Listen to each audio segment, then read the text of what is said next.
मेरा नाम सुकैना है और मैं 14 इयर्स की और मैं वाकई में रहती हूँ। मेरे हिप में जनवरी 2021 में एवीएन डायग्नोज हुआ था। उससे पहले मेरे 3 महीने पहले मुझे पेन होता था, हिप में कांस्टेंट पेन रहता था, जिसकी वजह से तो फैमिली मेम्बर्स ऑब्वियसली बहुत कंसर्न थे कि क्यों लिम्प कर रही है, मूवमेंट कितनी रिस्ट्रिक्टेड हो गई है फ़ौरन से। तो जब मैं ऑर्थोपेडिक सर्जन के पास गई, उन्होंने एक्सरेज करवाए तो मेरी थोड़ी सी बोन जो हेड था वो थोड़ा सा ख़राब था।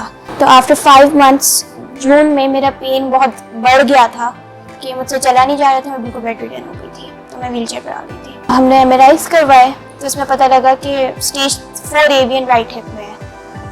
तो जब हमने ऑर्थोपेडिक सर्जन्स को दिखाया तो उन लोगों ने सर्जरी सजेस्ट की, जो मेरे लिए क्लैफ्ट नेक पैरालिसिस थी। मतलब कुछ समझ नहीं आ रहा था। मैंने कई डॉक्टरों से, सर्जनों से रब्ता किया और उनसे मतलब इसको कंसल्ट किया, दिखाया उनको, और किसी ने जो है वो आर्थोडिसिस का सजेस्ट किया, किसी ने आर्थोप्लास्टी का सजेस्ट किया।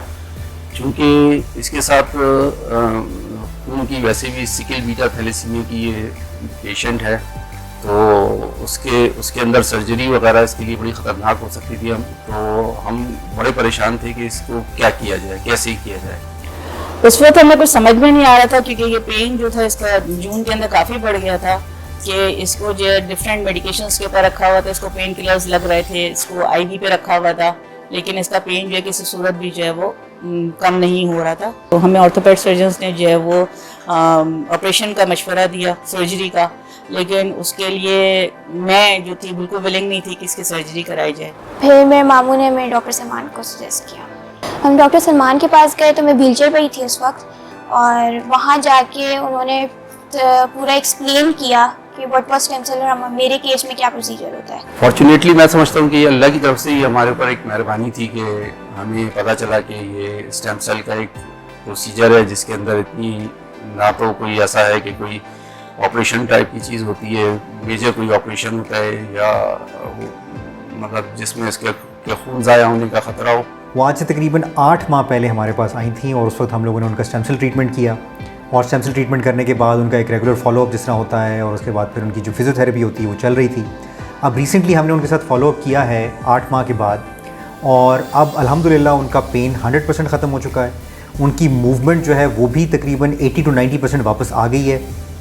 थोड़ा सा उनके मसल टाइटनेस की वजह से, क्योंकि उनको इतने अरसे से मसला था, मसल टाइटनेस की वजह से उनकी अभी जो वॉक है उसमें थोड़ा सा इशू है, लेकिन अल्हम्दुलिल्लाह वो अपने सारे काम इंडिपेंडेंटली ख़ुद कर रही हैं, उनको कोई पेन नहीं है।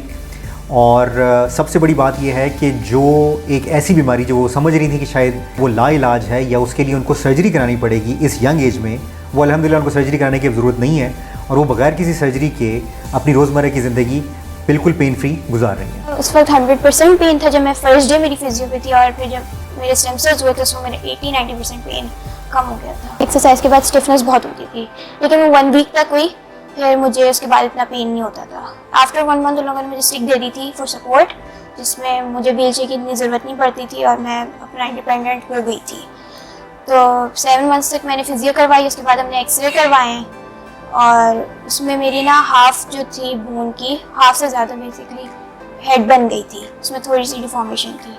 फिर मैंने आहिस्ता आहिस्ता स्टिक छोड़ी, फिर उसके 5 मंथ्स बाद मैंने फिर से अपना एक्सरे करवाया, जिसमें मेरी फुली बोन बन गई है, तो अब मैं इवन फ्री हूँ। पहले स्टिक छोड़ी तो आसान नहीं था, मैं सब किसी का हाथ पकड़ के चलती थी या चीज़ें पकड़ के चलती थी। अब मैं बाहर भी जाती हूँ तो मैं इंडिपेंडेंट खुद चल के जाती हूँ। थोड़ा सा लिम्प है, लेकिन वो भी डे बाय डे बेहतर हो रहा है, और अब तो सिर्फ मसल्स ही हार्ड है, तो वो मैं आहिस्ता आहिस्ता सॉफ्ट हो रहे हैं, और डे बाय डे मुझे अपने अंदर कोई इम्प्रूवमेंट दिख रही है। क्योंकि अल्लाह का शुक्र है, हम बहुत मुतमईन हैं कि जिस तरीके से इसकी रिकवरी हो रही है वो हमारे लिए बहुत ज़्यादा इत्मीनान बख्श है, और हम बहुत खुश हैं उस चीज़ से।